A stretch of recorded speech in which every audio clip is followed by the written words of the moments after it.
হরিয়ানার 89 কিলোমিটার দীর্ঘ জিন্দ সোনিপত রুটে পরীক্ষামূলকভাবে চলবে 10 বগির এই ট্রেন। পরিচ্ছন্ন ও পরিবেশ বান্ধব রেল যোগাযোগের এক নতুন যুগে পদার্পণ করল ভারত।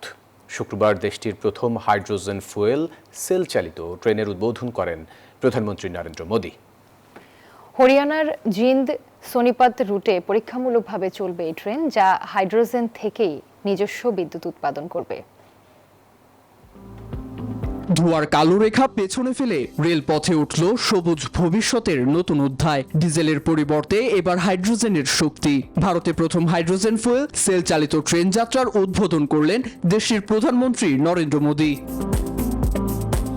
হরিয়ানার 89 কিলোমিটার দীর্ঘ জিন্দ সোনিপত রুটে পরীক্ষামূলকভাবে চলবে 10 বগির এই ট্রেন। প্রচলিত ইঞ্জিনের মতো জ্বালানি পুড়িয়ে নয়, হাইড্রোজেন ফুয়েল সেল থেকেই উৎপাদন হবে এর প্রয়োজনীয় বিদ্যুৎ। ফলে ধোঁয়া কিংবা কার্বন নির্গমন প্রায় নেই বললেই চলে। একসঙ্গে প্রায় 2600 যাত্রী বহনের সক্ষমতা রয়েছে ট্রেনটির।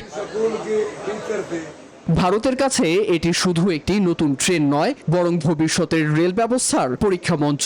সফল হলে ডিজেলের উপর নির্ভরতা কমিয়ে আরও অনেক রুটে ছড়িয়ে পড়বে এই প্রযুক্তি, বিশেষ করে যেখানে বিদ্যুতায়ন এখনও সহজ নয়।